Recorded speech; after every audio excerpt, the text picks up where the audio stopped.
expectantes, Pastor Abel, y muy agradecidos por su vida y ministerio.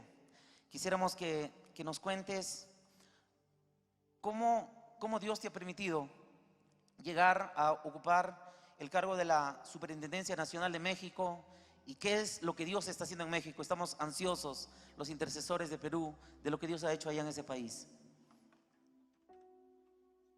Gracias. Muy buenas tardes a todos. Dios los bendiga, hermanos. Aprecio mucho esta entrevista con Álvaro. Bueno, para llegar a la Superintendencia General de un país tan importante como es México, uno tiene que reconocer que es la soberanía de Dios quien decide a qué personas pone en esos cargos para desempeñar un servicio en la obra del Señor. Y lo que uno tiene que hacer es amar a Dios, darle a Dios el primer lugar en su vida, ser sensibles a la dirección del Espíritu Santo y servir con el corazón. Nunca se debe llegar a una posición de liderazgo por fuerza o cabildeando ideas, manejando conceptos de personas, ganándose el voto de la congregación. Uno tiene que entender que la Biblia lo dice en Romanos capítulo 13, que toda autoridad es establecida por Dios y quien resiste a la autoridad se opone contra Dios. Entonces uno tiene que entender que los cargos de liderazgo en una posición, ya sea seccional, regional, de distrito o a nivel nacional, son responsabilidades que Dios da y oportunidades de servicio. El líder está para servir, el líder está para suplir necesidades, el líder está para colaborar, para construir. El líder no está para ganar popularidad o para querer alimentar su parte egocéntrica. El más grande líder, el modelo de liderazgo que tenemos es Jesucristo. Amén. Y la declaración textual de Jesucristo es esta: yo no he venido para ser servido, sino para servir y dar mi vida en rescate por todos. Una posición de liderazgo es una oportunidad de servir, de colaborar Amén. con la obra de Dios, de edificar el reino de los cielos. Amén. Tremendo. Vamos a volver con otra pregunta, Pastor, con usted, y qué gusto saludarlo. tenemos la bendición de tener a nuestro amado pastor Eduardo Cañas. Es una bendición muy grande. Es un honor poder tenerlo en nuestro país y tenerlo también en Arequipa. Se ha dicho que Arequipa es república independiente, pero yo lo he declarado república dependiente de Jesucristo.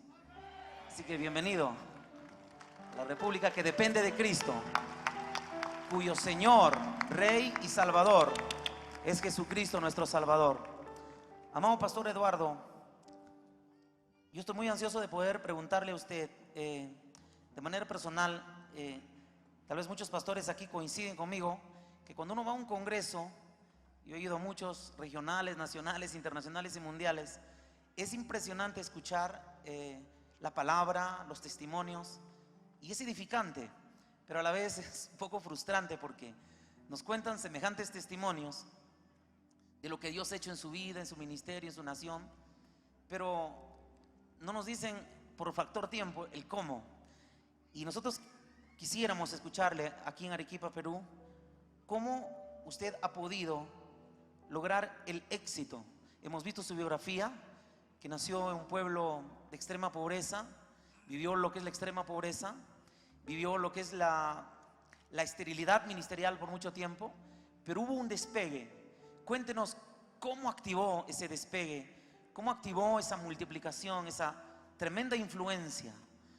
Aproximadamente 100,000 miembros, tenemos por entendido 22 sedes y 40 emisoras, más de 40 iglesias. Yo estuve en su iglesia y realmente cuando uno está ahí se siente en el cielo y uno no quisiera regresar a su país.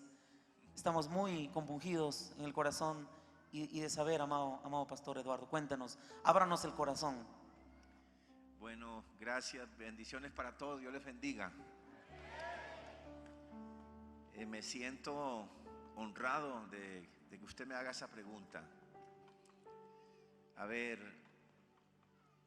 a mí me pasó como cuando uno se casa y llegan los hijos y uno no sabe cómo ser papá.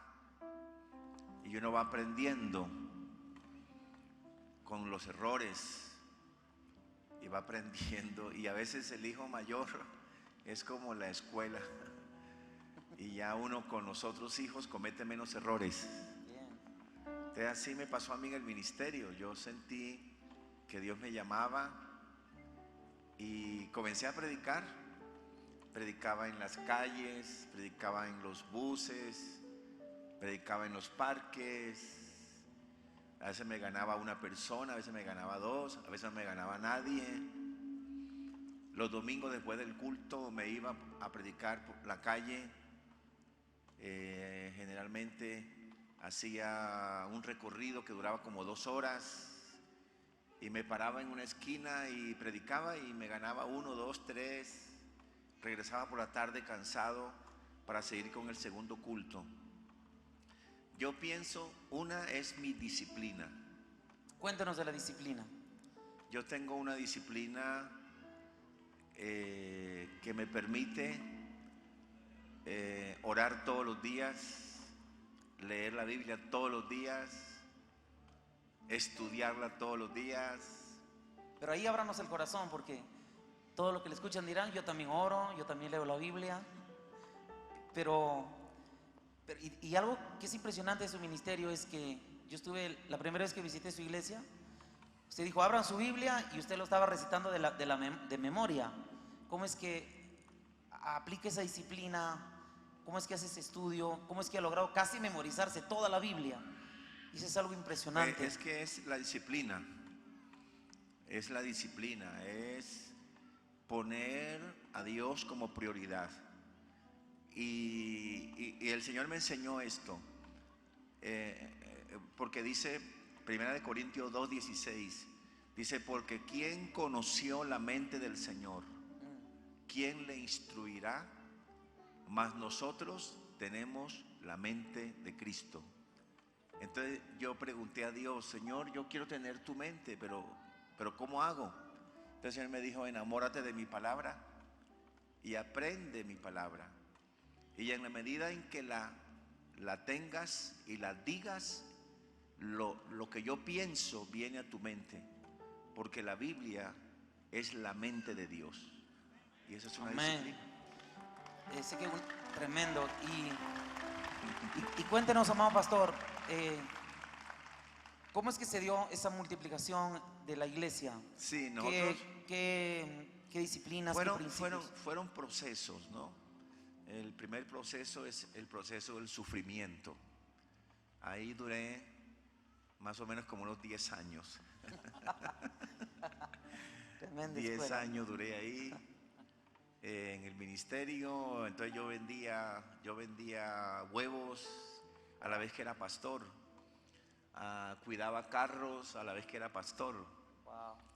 Mi esposa vendía en la calle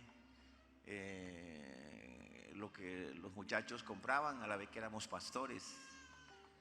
Y la iglesia no podía sostenernos. Entonces la etapa del sufrimiento. 10 años. Sí, en esa etapa llegamos a tener unas 500 personas. Después vino la etapa del cambio, y esa etapa nos llevó a hacer cambios en nuestra vida y cambios en la iglesia, y ahí crecimos a unas 5,000 personas. Después tremendo salto. vino la etapa de la multiplicación, Wow. y ahí crecimos como a unas 30,000 personas. Impresionante. Y ahora estamos en la etapa de lo sobrenatural. Wow. Demos un aplauso de honra y gloria a nuestro Dios Todopoderoso. Wow. Y enséñanos el cómo un poco, por favor. Queremos ir más al Bueno, fondo. usted me interrumpió. Una es la disciplina. Yo me considero una persona disciplinada. Otra es, me considero, o sea, no sigo a Dios por las cosas que me da. sigo a Dios por lo que Él es. Tremendo. Y Tremendo. tercero, me gusta, soy una persona que no puedo pasar sin hablar de Dios. Y no solamente gano personas en el culto, gano personas en la calle, en las oficinas. O sea, tengo una compasión por la gente que no conoce a Dios. Porque tengo claridad que el que muere sin Cristo se condena. Entonces eso lo tengo en mi corazón. Y otra cosa que tengo yo es que yo siempre creo que no hay edad para ver la gloria de Dios. Amén. O sea, no considero que si ya llegué a X edad, ya hasta ahí llegué. No. Yo le pedí al Señor que me dé hasta 100 años de vida y que en el último día, ese día, Dios todavía haga milagros. Amén. Amado pastor, yo escuché en una de sus enseñanzas de cómo sanar enfermos que soltó como una ilustración de que en su vida y ministerio han resucitado como 21 o 22 muertos. ¿Cómo usted ha logrado activar los dones y ministerios? No es porque usted lo diga, pero todos los televidentes en el mundo entero, los que le seguimos en internet, escuchamos sus programas de radio, se ve activado, lo digo yo, todos los dones, todos los ministerios. ¿Cómo es que se logró activar ello? Porque en nuestra organización he visto un fenómeno. Se habla de los dones, se habla de los ministerios, pero no sé si me equivoque, pero no me considero estadista, pero tal vez en un 80% quede en teoría, o un 90% teoría, pero yo veo en su vida, ministerio, en su iglesia, teoría y práctica. Un fuerte fundamento teológico, pero una activación total de lo sobrenatural. Eso, ¿cómo se logra alcanzar, amado pastor? Tu manera de pensar. Si tienes una mente dividida, no se va a poder. Lo que yo decía anoche, el Señor enseñaba, yo enseño. El Señor predicaba, yo predico. El Señor sanaba, yo sano. El Señor liberaba a los endemoniados, yo libero a los endemoniados. El Señor resucitaba muertes, yo resucito muertos. El Señor se enfrentaba a las cosas inverosímiles y yo hago lo mismo. Porque Juan 14:12 dice: de cierto os digo, el que en mí cree, no dice el que sea pastor, no dice el que sea evangelista, no dice, el que en mí cree, las obras que yo hago, él las hará también. Y aún mayores hará. Esa es la revelación que vino a su aún espíritu. Mayores, sí. Wow. Y nada será tuyo a menos que lo recibas por revelación. Yo por eso le digo al Señor, dame revelación. Y hay cosas que hasta ahora me las ha revelado. Por ejemplo, yo no tenía profundidad en la paternidad. Yo no tenía. Con tantos años de predicar, y yo no tenía esa revelación de la paternidad. Pero ahora Dios me la ha traído. Y creo que ahora el ministerio va a crecer más. Porque en la paternidad tú ves a Jesús como tu papá. Y Él nunca te va a dejar avergonzado. Tremendo. Wow. Ahí está la palabra y el problema es que no, como que pareciera que no la queremos creer, ¿no? Tenemos aquí a una autoridad delegada, digamos la máxima autoridad delegada en el país de México, amado pastor Abel. ¿Usted qué opina de por qué cree usted que no tenemos y deberíamos tener en todas las iglesias activados los dones y ministerios? ¿Por qué nos quedamos en solo teoría y definiciones y conceptos? Por ejemplo, cuando se habla de los 5 ministerios, se habla de los dones de poder. ¿Por qué tiene que quedar en teoría? ¿Qué está pasando? ¿O qué deberíamos hacer la iglesia, los pastores? Bueno, me la puso muy difícil.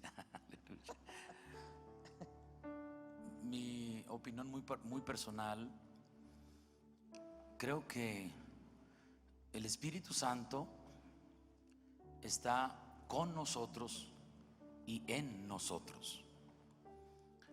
Y la disposición de Dios para manifestar su poder es constante.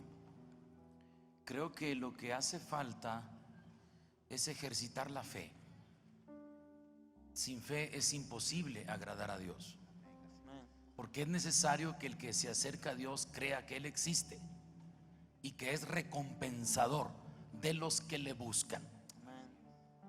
Me buscaréis y me hallaréis, porque me buscaréis de todo vuestro corazón.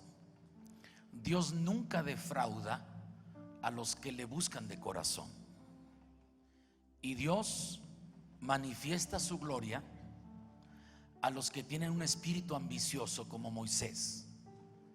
Señor, muéstrame tu gloria. Tremenda petición. Ahora, en el capítulo 17 de San Juan, Jesús dice: la gloria que me diste, yo les he dado. No hay razón ni motivo alguno para que los dones del Espíritu no operen en la iglesia. Y los ministerios. No existe ninguna traba para que la iglesia desarrolle talentos, dones y ministerios. Amén. Dios ha equipado a su iglesia, Dios ha dado las herramientas para trabajar, ha dado las armas para pelear, y Él es Jehová Nisi, el que va delante de nosotros dándonos la victoria. Amén. Poderoso. Hay que crecer en fe. Amén. Y hay que tomar las promesas de Dios y vivirlas en carne propia. Echar fuera prejuicios, echar fuera todo lo que daña el corazón: envidia, amargura, hipocresía, orgullo. Es lo que obstruye, ¿verdad? Sí. El fluir de Dios. Bienaventurados los de limpio corazón, porque ellos verán a Dios. Amén. Entonces, hay que tener un corazón limpio, hay que desarrollar la fe de manera gradual y progresiva, y hay que arrebatar de la cruz los milagros que son nuestros, porque ya Cristo pagó por ellos en la cruz del Calvario. Amén. Poderoso. Y algo ahí para el hermano Abel. Algo ahí es que el problema no lo tiene Dios, lo tenemos nosotros. Amado Pastor Eduardo, tremendo. Nos quedan 3 minutos y compártanos sus altas convicciones bíblicas sobre la importancia de involucrar a la familia en el ministerio. ¿Y qué sucede si yo no involucro a mi esposa, a mis hijos? Sí. Y ahí usted tiene toda la autoridad para decirnos a todos. Claro. La iglesia del Señor ha tenido etapas, y en esa etapa en Colombia, por ejemplo, una etapa que tuvimos al comienzo es que solo se reconocía al pastor, nada más. Fue una etapa que tuvimos, fue una etapa donde muchos hijos de pastores se amargaron, y muchas esposas también se amargaron. Luego vino la etapa de el ministerio como familia, y esa es la etapa que tiene que caminar, tiene que desarrollarse. La esposa del pastor no debe ser la esposa del pastor solamente, ella debe ser con el pastor los pastores de la iglesia. Ella debe ser formada teológicamente, ella debe ser mujer de oración, de testimonio, que ame las almas, que predique la palabra. Va a haber la excepción, va a haber alguna hermana que él se casó con ella cuando no eran cristianos. El Señor los llamó ahora, y ella pues sí es una buena mujer, ama al Señor, pero no tiene esa línea. Va a haber la excepción. Pero todo joven que se case en este tiempo que ame el ministerio se tiene que casar con una mujer que también ame el ministerio, para que formen pareja pastoral y levanten hijos para la gloria del Señor, que les sirvan. Mi esposa y yo nos casamos y yo hice esta oración. Yo dije: Señor, yo no quiero tener hijos para Satanás. Y yo dije: ninguno de mis hijos será inconverso. Amén. Ni siquiera los había tenido. Y después dije: ninguno de mis hijos se casará en yugo desigual. Amén. Y no los tenía. Después dije: ninguno de mis hijos al casarse se divorciará. Y esas cosas yo las he mantenido en mi casa y las he mantenido en el equipo pastoral. Y en todos los que trabajan conmigo caminamos en esa línea, porque creo que un ministerio consolidado, fuerte, tiene que tener la base de la familia. Amén. Lo hemos visto, sus hijos en el ministerio. Tienes un nieto ya que es pastor de jóvenes. Tremendo. Demos un aplauso grande a nuestro Dios Todopoderoso. Wow, es un honor tremendo tenerlo con nosotros. Pastor, para finalizar de pronto vamos a ¿cómo rompemos las estructuras religiosas que hay en la mentalidad de muchos? No sé si me puedo incluir también, tal vez en mi propia vida, en muchos de nosotros, religiosas, que no dejan el desarrollo. Para finalizar, ¿no? Háblenos de esto, amado pastor, porque eso también impide, ¿no?, el fluir del Espíritu Santo. Sí, el pastor, los directivos nacionales, los directivos de distritos, los que ocupan cargos de influencia, los maestros de los seminarios bíblicos, los que lideran jóvenes, tienen que cortar con la religiosidad. Tenemos que cortar con eso. ¿Qué pasa si no lo cortamos? No, si no cortamos ese espíritu de religiosidad, tendremos anchura, pero no profundidad. Anchura significa nos van a conocer, ocuparemos cargos, pero no hay profundidad, no hay cambio, no hay impacto, no hay transformación. Y la religiosidad la tenemos que romper de manera personal. Nuestras oraciones no pueden ser oraciones de rezos, tienen que ser oraciones no largas por sus palabras, pero profundas por su contenido. Amén. Donde Dios, porque la Biblia dice: el corazón contrito y humillado no despreciarás tú, oh Dios. Y dice en Isaías 66:2, en la segunda parte dice: pero miraré a aquel que es pobre y humilde de espíritu y que tiembla a mi palabra. Amén. A mi palabra. Entonces eso, cuando tú tiemblas ante la palabra, eso corta la religiosidad, porque lo que está aquí también está en tu corazón, y comienza a tener revelación de un Dios real, de un Dios cercano, de un Dios amigo, de un Dios que te ve las 24 horas del día. La Reforma Protestante levantó el concepto de coram Deo, término que significaba y que significa delante del rostro de Dios 24 horas al día, delante de la justicia de Dios 24 horas al día, y delante de la gloria de Dios 24 horas al día. Eso corta la religiosidad, porque ya Dios no está en el lugar donde me reúno, Dios siempre está conmigo y yo siempre estoy con Él. Cuando tengamos ese concepto, la religiosidad tiene que quitar y entras a mirar la dinámica del reino de los cielos.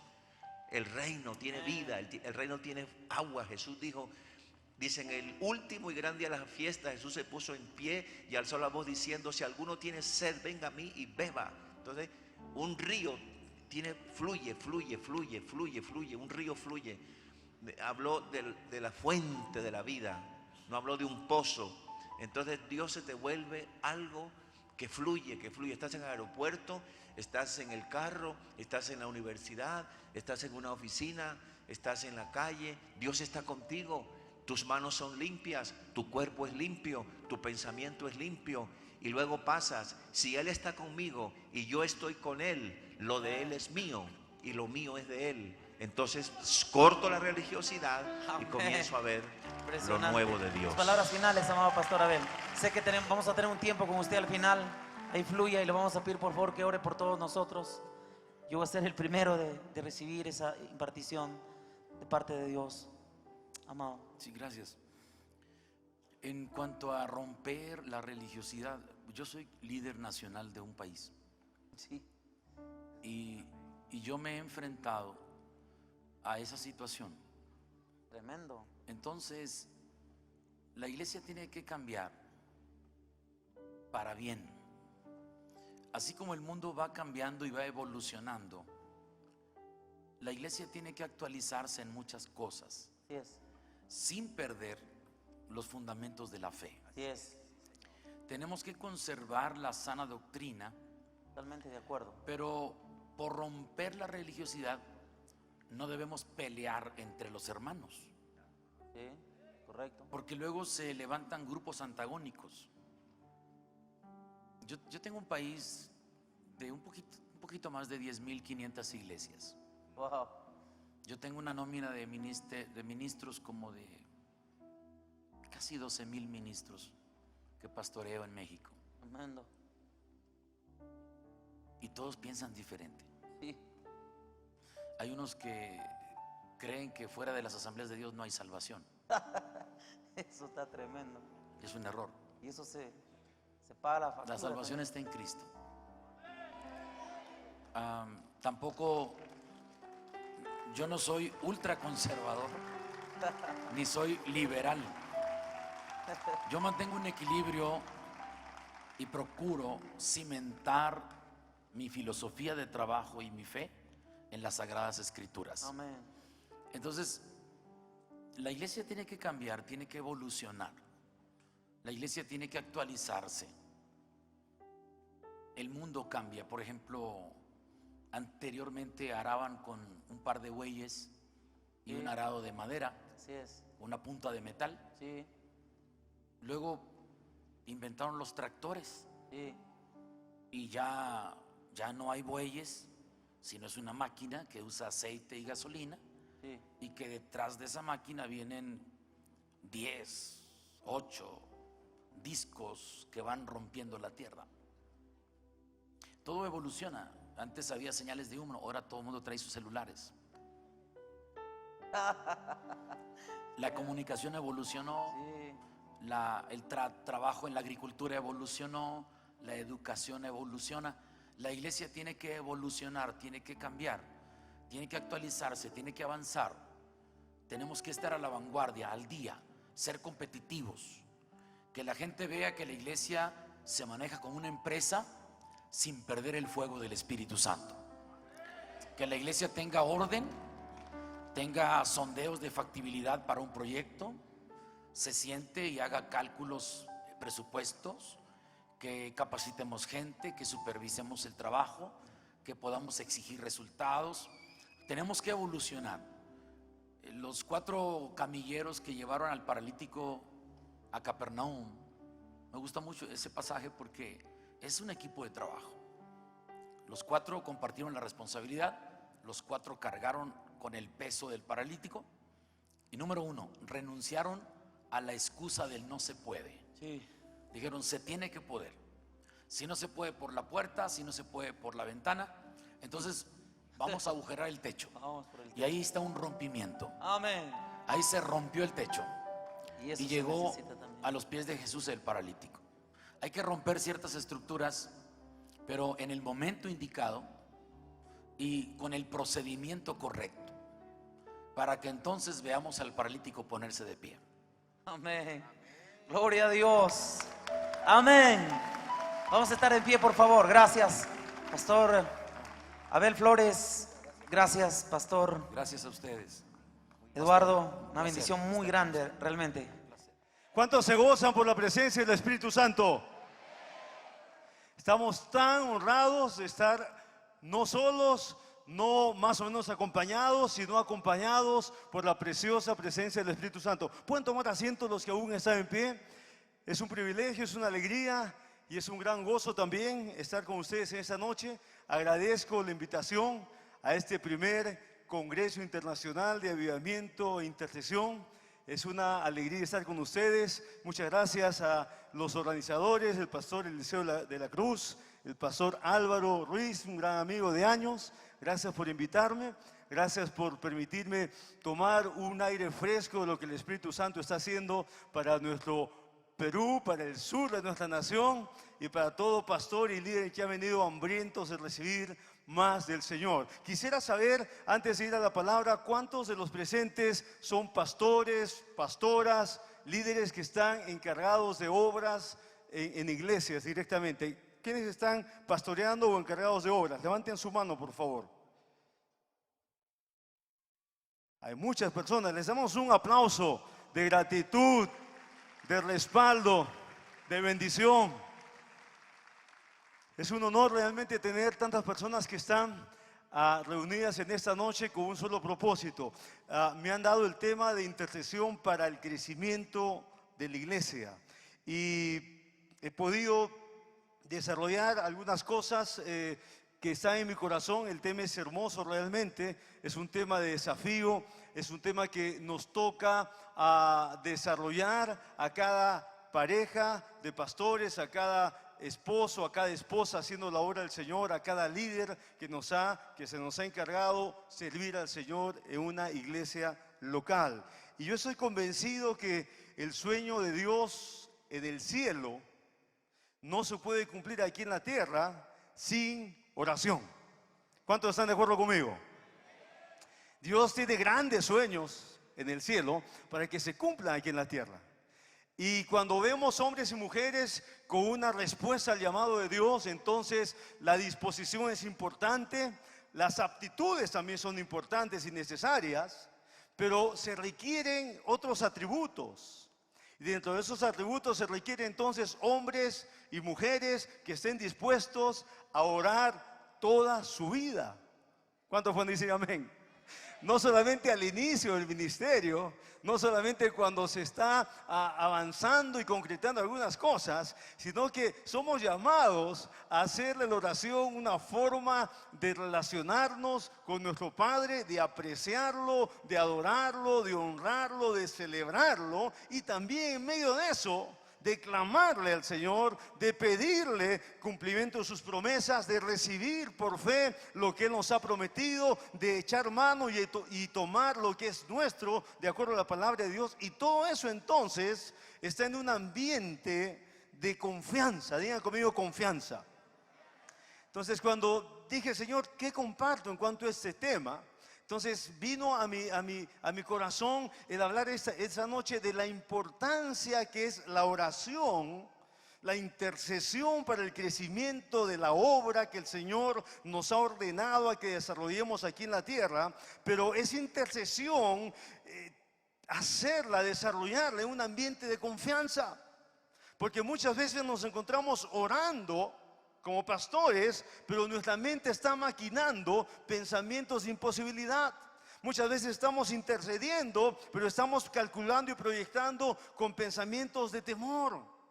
Y no funciona. Nuestras oraciones, cuando están rodeadas de pensamientos y de sentimientos de temor, de imposibilidad, no funcionan.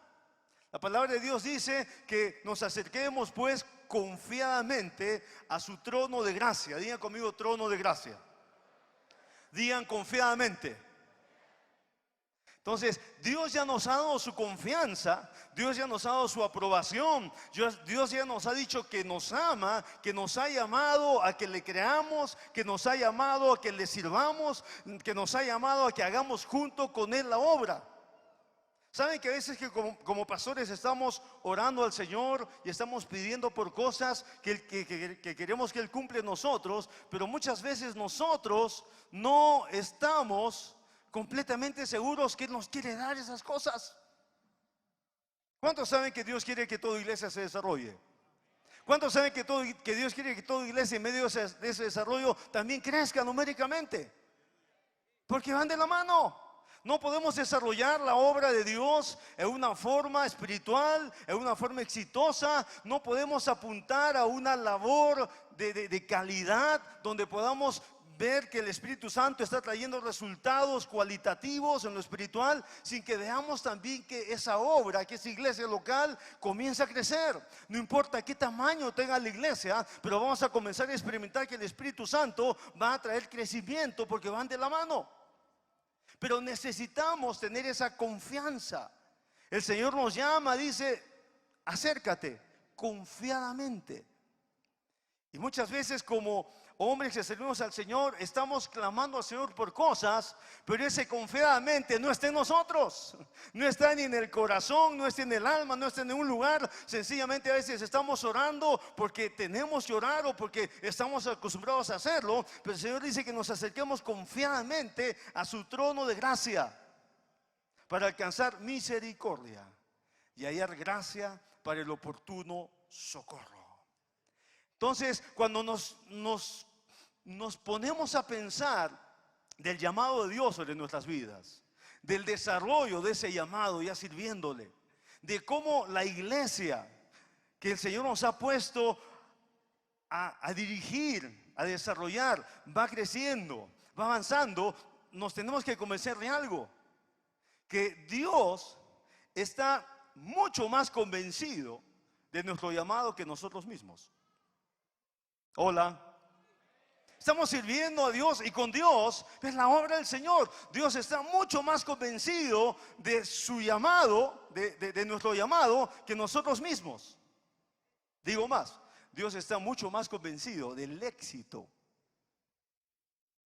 de nuestra labor en la iglesia que nos ha puesto que nosotros mismos. Dios está convencidísimo que Él nos ha llamado para que le sirvamos, y Él está convencidísimo que Él nos ha llamado para que seamos siervos y siervas exitosos. Si no les gusta la palabra exitoso, cámbienla por otra palabra: productivos. Jesús dijo que Él quería que nosotros le sirváramos, y mientras estáramos sirviendo, que llevemos fruto, y mucho fruto, y que nuestro fruto abunde y permanezca. ¿Qué otra palabra podemos buscar si no es éxito? Sí, Dios quiere que cada uno de nosotros, sirviéndole a Él, seamos hombres y mujeres exitosos mientras le sirvamos, porque eso demandó Jesús. En Juan 15 Él dijo que llevemos mucho fruto y que nuestro mucho fruto permanezca. Amén. Así que debemos estar un poco más convencidos, como nuestro Padre está, que nuestro llamado es de Él y que nuestra labor exitosa también es de Él. Él ya la ve, Él la tiene completa. Y nosotros entonces, mientras nos acercamos a interceder para el crecimiento de la obra, yo más diría para el desarrollo eficaz de la obra del Señor, porque nos ha llamado a desarrollar el carácter de Cristo en las personas. La iglesia es una fábrica aquí en la tierra. Una fábrica ¿de qué? De personas que desarrollan, que creen y desarrollan el carácter de Cristo.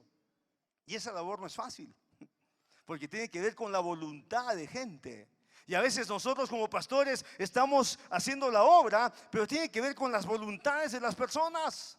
Ellos tienen que decidir, creer cuando reciben a Jesús, pero de ahí vienen muchas cosas más. Ellos tienen que anhelar y decidir crecer y ser formados, y que la palabra tome un lugar de preeminencia en sus mentes, en sus decisiones, en su forma de vivir. Y como pastores nosotros estamos tras ello, que formen un carácter piadoso, un carácter justo, el carácter del Señor Jesucristo. Y esa tarea no es fácil. Y esa tarea nos ha tocado a nosotros como pastores. ¿Por qué? Porque lidia con la voluntad de las personas. Y algunas personas quieren avanzar un poco, pero después ya no más. Y algunas personas quieren servir al Señor en lo fácil, pero después ya no más. Entonces nos ha tocado hacer una labor que no es fácil, porque es formar personas. Y por otro lado, está el enemigo, que no quiere que la obra prospere. El enemigo no quiere que la iglesia que estás pastoreando se siga desarrollando.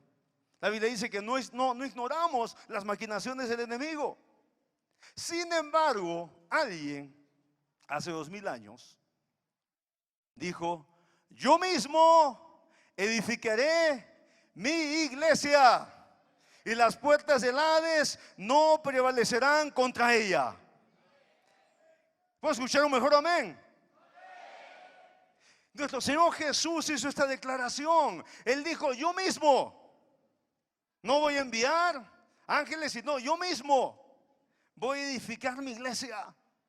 Y el Espíritu Santo entonces está trayendo la presencia de Jesús, el poder de Jesús, la manifestación de la obra de Jesús, para que la iglesia sea edificada por Él mismo.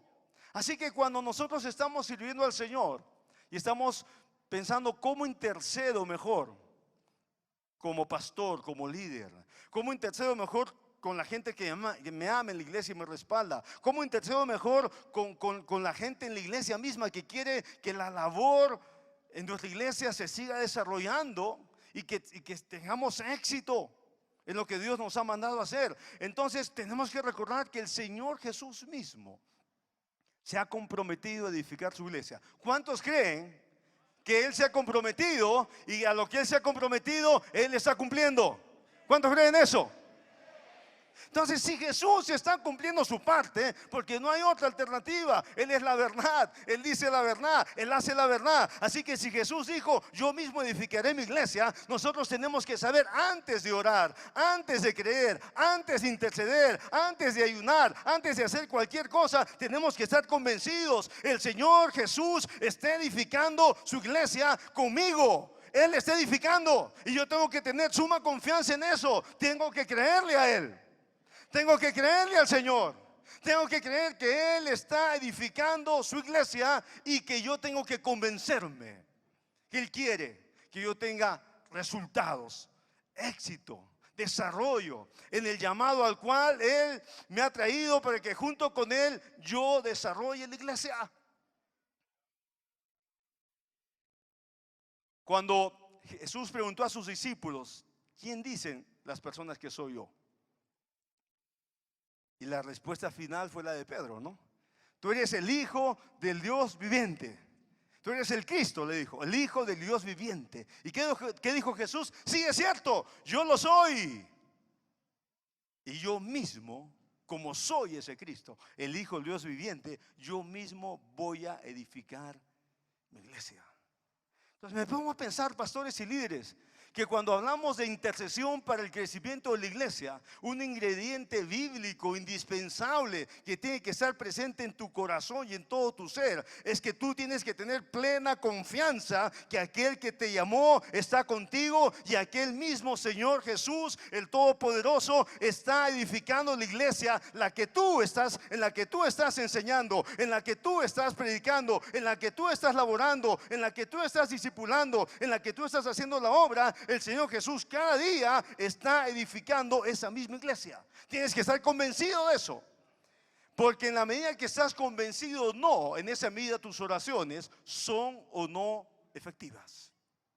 ¿Cuántos han leído en Santiago 5 que dice que la oración eficaz del justo puede más o menos? ¿Puede un poco? ¿Puede cuánto? ¿Cuánto? ¿Cuánto, iglesia? Puede mucho. Entonces, cuando hablamos de interceder por el crecimiento de la iglesia, tenemos que estar convencidos antes de orar. Mi oración puede mucho, pero yo tengo que estar convencido que mi oración puede, porque el mismo Señor Jesús está edificando la iglesia local a la cual Él me ha llamado a que le sirva. Entonces, cuando digo que tenemos que estar llenos de confianza y de convencimiento, estoy diciendo que tenemos que estar lejos del temor. Dile a tu vecino: lejos del temor. ¿Cómo es que el diablo obra entonces en la mente de los pastores y los líderes? ¿Cómo es que el diablo obra? No es que te hace muecas el diablo o te pone caras para que te desanimes. No, el diablo obra a través de pensamientos de temor. Y nuestra oración entonces tiene que ser una oración confiada.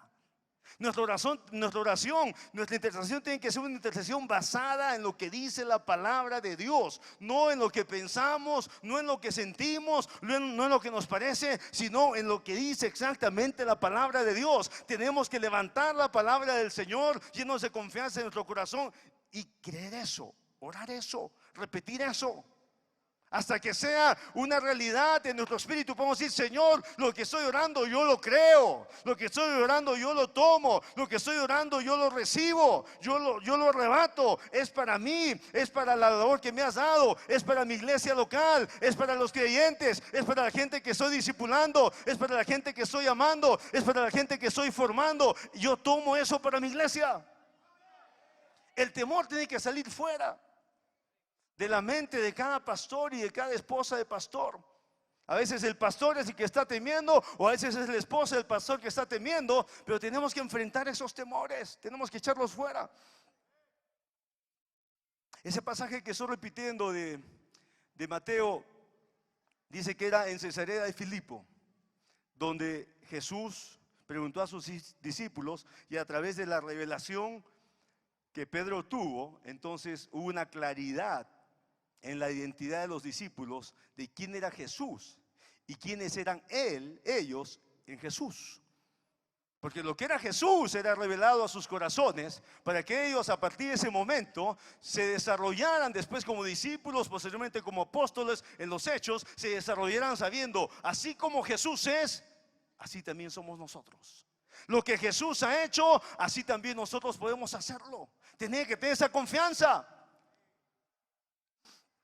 Yo me acuerdo que una mañana de domingo desperté temprano, como todo buen pastor se levanta el domingo y quiere saber qué hora es, para saber si se le pasó el primer servicio o no. Yo me levanto a las 4:30 porque nuestro primer servicio es a las 6:30 de la mañana. Así que siempre me levanto muy temprano viendo el reloj, viendo la alarma, ¿qué hora es? Porque me tengo que meter a la ducha y tengo que ir porque ese primer servicio siempre está lleno y nunca puedo defraudarlos.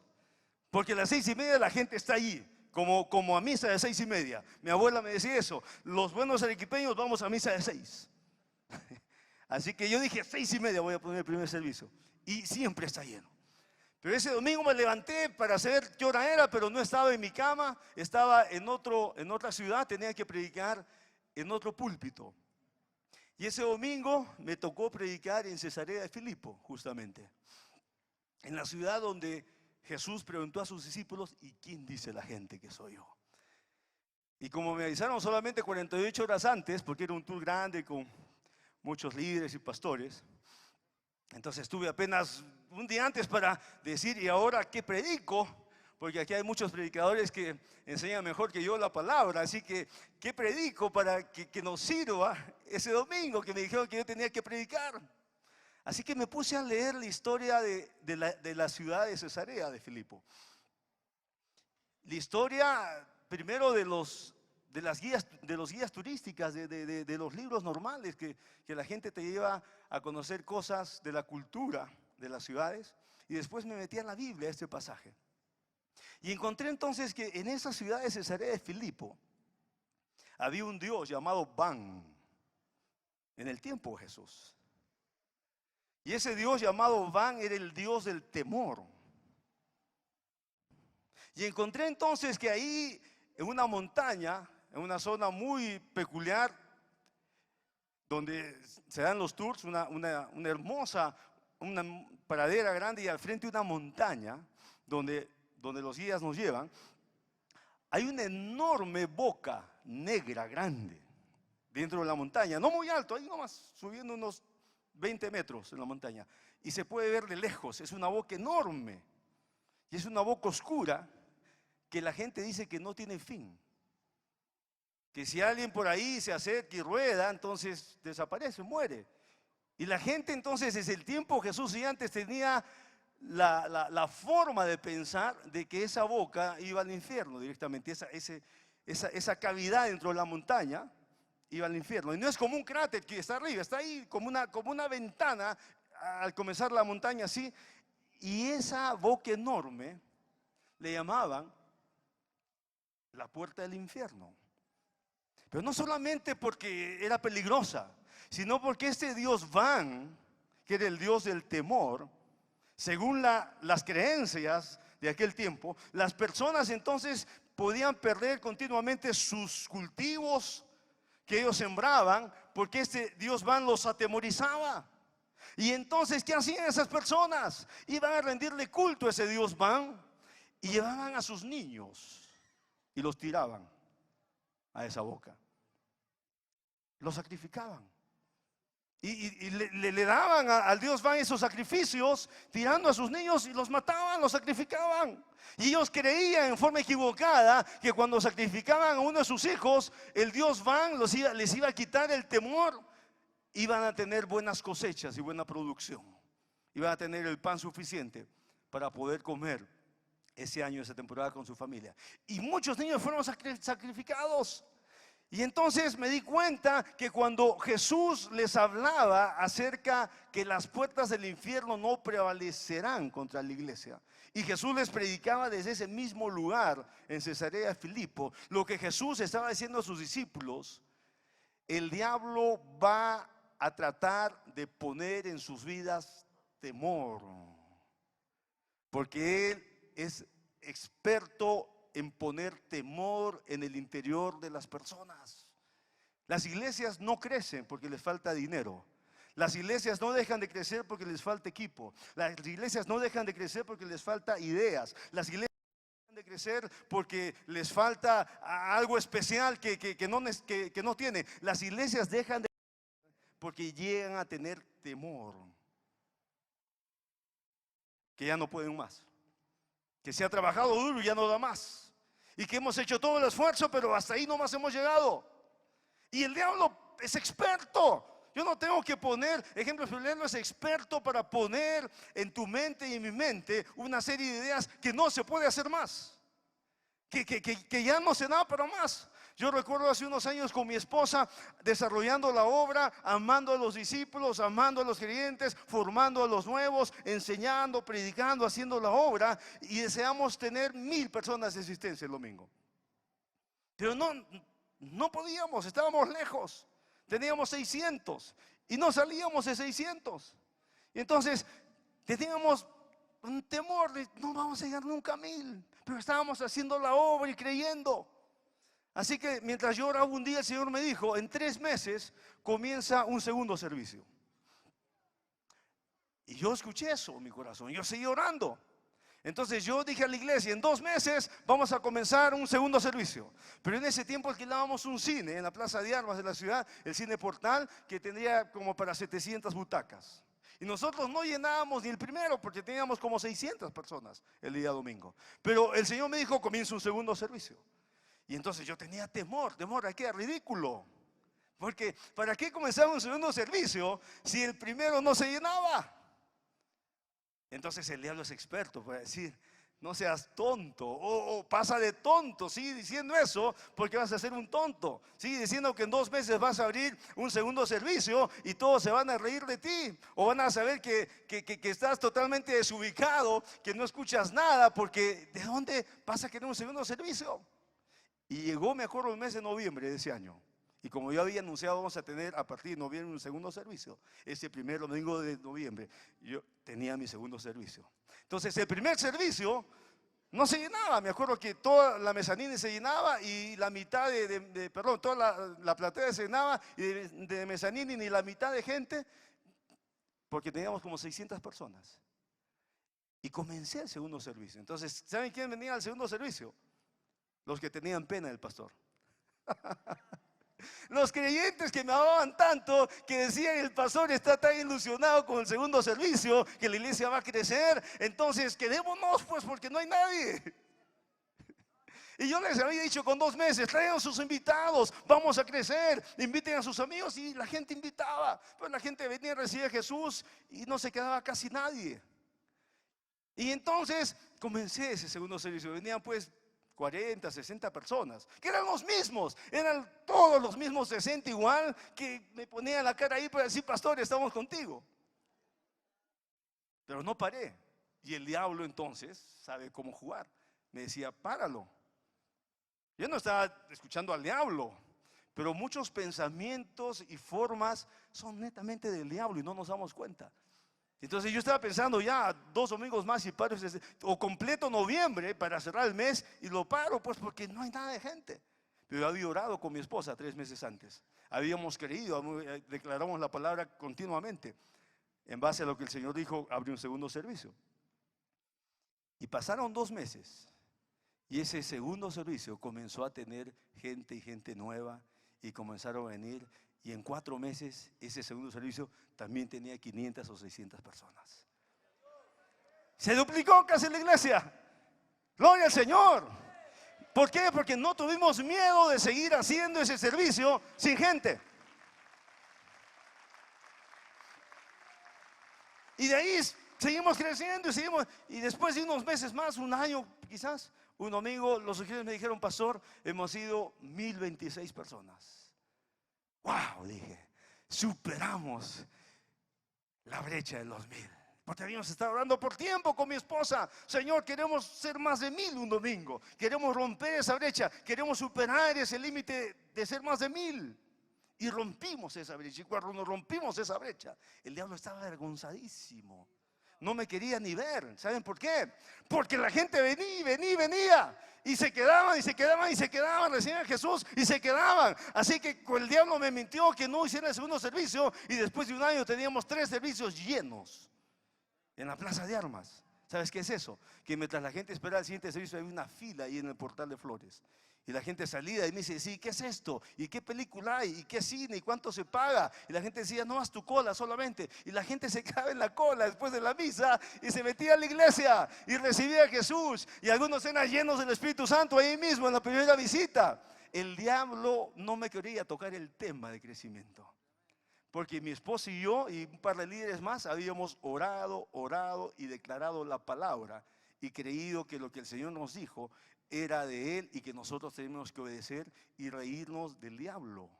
Porque el diablo te va a mentir con dinero muchísimo, en la etapa que estés de iglesia. Porque el Señor siempre nos va a llevar de un desafío a otro. Y el diablo te va a mentir continuamente. Pero ¿por qué son las mentiras del diablo?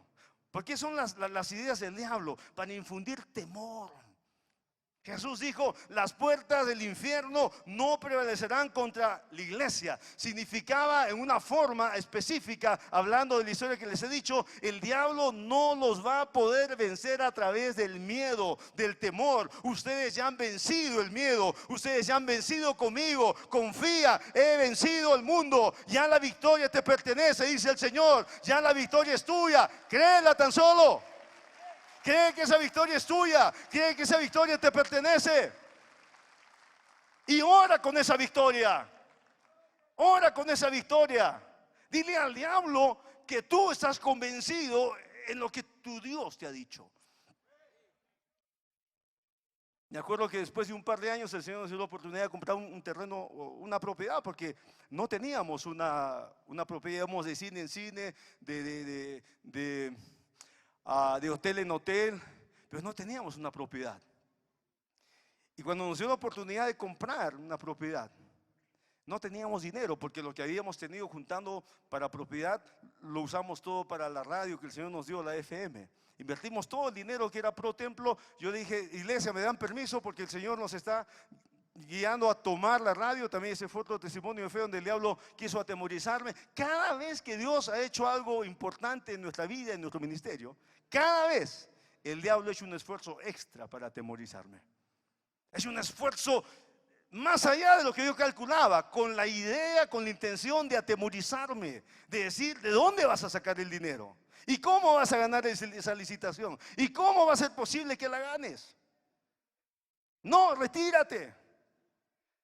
Y he tenido que tomar la palabra y decirle: yo sé quién soy en Cristo Jesús. Yo sé qué puedo hacer en Cristo Jesús. Yo sé lo que se me ha dado en Cristo Jesús. Y yo sé que Cristo Jesús está edificando la iglesia conmigo. No estoy solo. Y si Él está conmigo, no temeré a 10 millares de gente que se levantaran contra mí. No temeré ningún ejército, porque el Señor Jesús está conmigo haciendo la obra.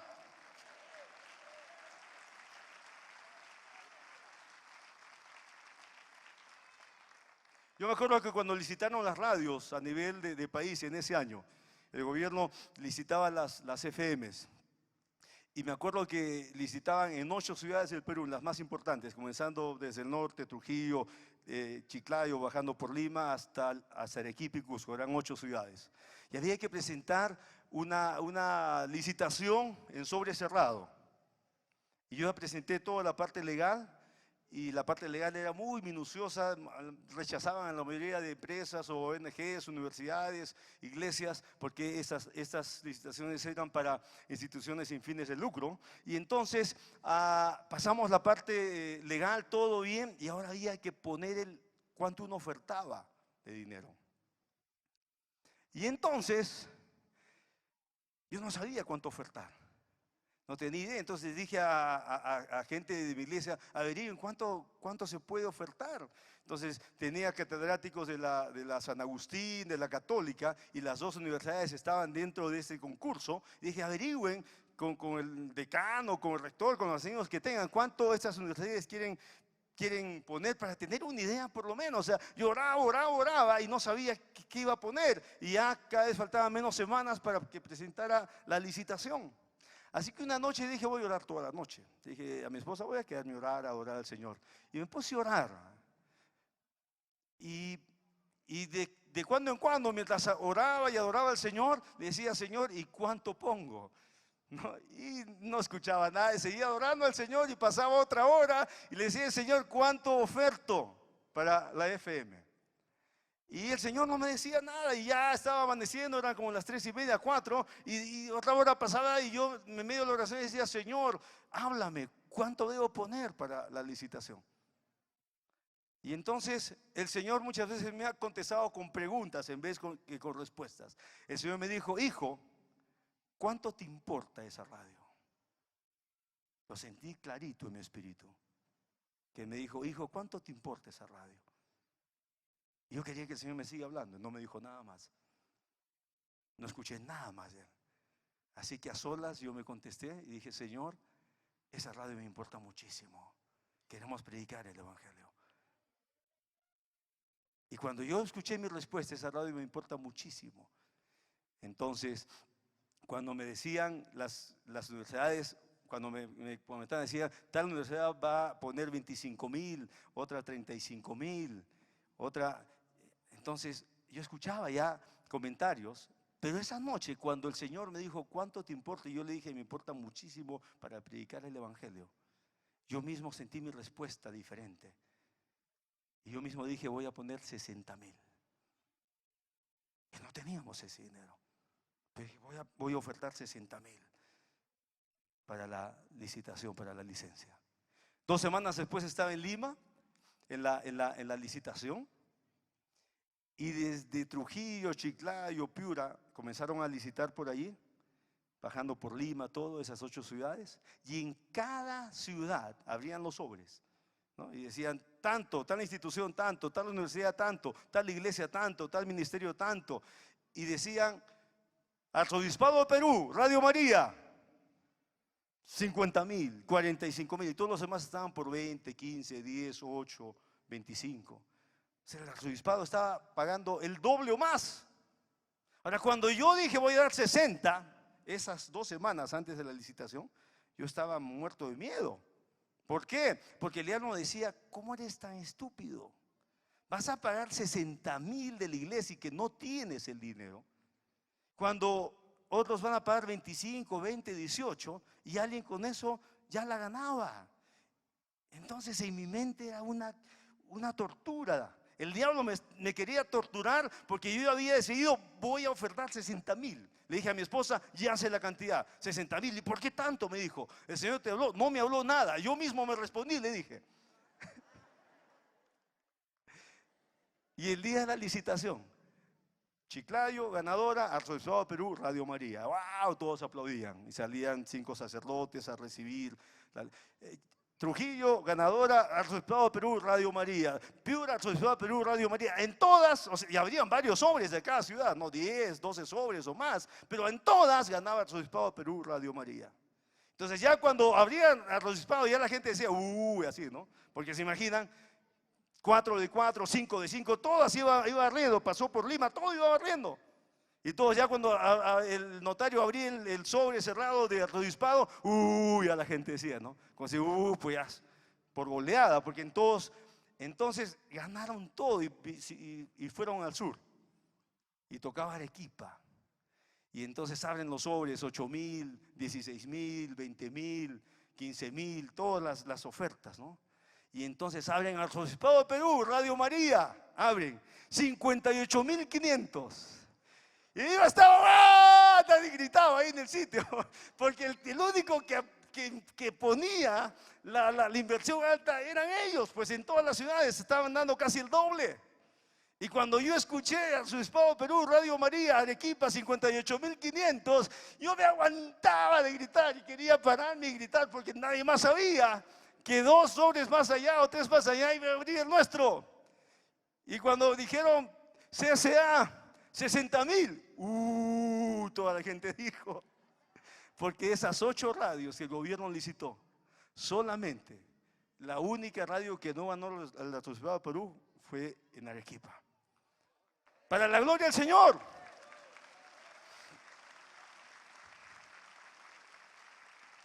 Pero ¿cómo oré esas 2 semanas antes de ir a ese lugar? Desechando la obra del diablo en la mente, solamente declarando las promesas de Dios una por una de la Biblia. Declarando que estaremos por cabeza y no por cola, que estaremos arriba y no abajo, que vendrán las bendiciones y no las maldiciones, y que seremos benditos en nuestro entrar y en nuestro salir, y que el Señor derrotará a nuestros enemigos, y que el Señor enviará su bendición delante de nosotros, y Él hará que nuestros graneros se multipliquen y tocará toda labor de nuestras manos. Tenía que estar declarando todos los días decenas de promesas para que el diablo no me siga diciendo: retira tu sobre, retira tu oferta, no vayas a Lima, ponte ausente para que no hagas el ridículo. Pero yo fui ahí y en vez de hacer el ridículo, le di la gloria a Dios y me reí una vez más del diablo.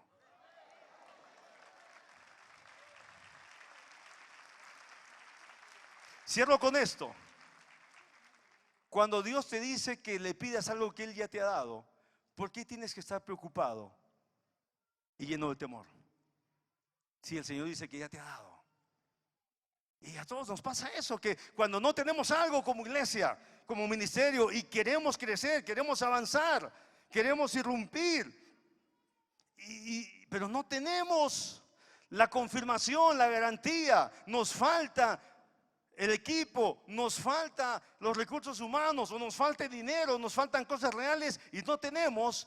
¿Por qué nos vamos a preocupar si la palabra dice que ya Dios nos los ha dado? Tenemos ahí que levantarnos llenos de confianza y orar cada día la palabra de Dios y declarar delante del Señor lo que nosotros le creemos a Él, y que el diablo escuche claramente lo que nosotros creemos, y desechar toda obra del diablo afirmando la verdad de la palabra de Dios. Desecha el temor, pastor. Desecha el temor, esposa de pastor, pastora, líder. Desecha el temor. Cuando el diablo te dice que tengas miedo, tú levanta la palabra, créele al Señor, ora en fe y actúa en fe. Haz eso. Que dice el Salmos 2:8: pídeme y te daré por herencia la nación de Perú, y como posesión tuya Arequipa y sus confines. Dios ya te ha dicho que nos ha dado el Perú. Entonces, aunque nos cueste, aunque nos tome tiempo, aunque nos tome sudor, aunque nos tome lágrimas, aunque nos tome sacrificio, aunque nos tome vergüenza, aunque nos tome lo que nos tome, no vamos a rendirnos. Vamos a avanzar hasta el final con el Señor, porque Él está edificando su obra, y vamos a orar en fe, vamos a interceder en fe, vamos a creerle al Señor y vamos a actuar en esa misma fe, porque el Perú nos pertenece. El Señor ya nos los ha dado. Es nuestra herencia. El Perú es nuestra herencia. Arequipa nos pertenece. Arequipa no pertenece a la Virgen de Chapi. Arequipa no pertenece a la Virgen de la Candelaria. Arequipa no pertenece a San Francisco, a San Agustín, a ningún santo. Arequipa pertenece al Rey de Reyes y al Señor de Señores. Entonces vamos a predicar el Evangelio y no vamos a tener ningún temor a lo que el diablo nos diga. Vamos a desechar la obra del diablo primeramente en tu mente. Ahí desecha la obra del diablo. No la deseches en la ciudad, no, deséchala allí. ¿Cómo? Con la palabra del Señor. Pastor, levántate con la palabra. Sacúdete de todo temor. Cobra ánimo. Fortalece tus rodillas endebles y levántate en fe. Y declara lo que Dios dice que es tuyo. Y declara lo que Dios te ha dado. Y después eso actúa como que ya lo tienes. Gloria al Señor. Vamos a ponernos en pie. Vamos a orar. La palabra habla del término amatz, que significa cobra ánimo. Y en esta noche yo vengo a decirte de parte del Espíritu Santo que cobres ánimo. Que para que la iglesia que el Señor está contigo edificando crezca, se desarrolle, produzca. Cobra ánimo, pastora, cobra ánimo, pastor.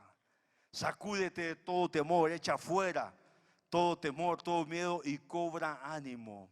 Porque el Señor te ha ordenado que te esfuerces y seas valiente. Que tú te esfuerces, que tú seas valiente. El Señor te ha ordenado que tú cobres ánimo en Él, en su presencia. Así que alza tus manos al Señor en este instante. Y si tú crees que esa parte del mensaje es para ti, que el temor no te pertenece, el temor no te hace crecer, el temor te paraliza, el temor te hace orar oraciones infructuosas, porque puedes orar 1 hora, media hora o más, pero si estás en temor, entonces tus oraciones no tienen efecto.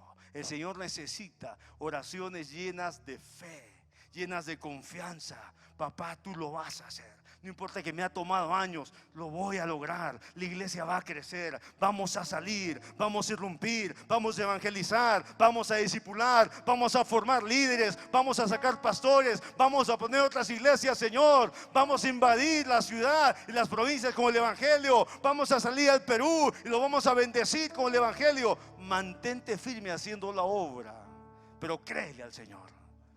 No crea las mentiras del diablo, créele al Señor. Así que si esto es contigo, levanta tus manos y di conmigo: en el nombre de Jesús, yo desecho todo temor, sea fuerte en mi vida o sea un rezago de temor.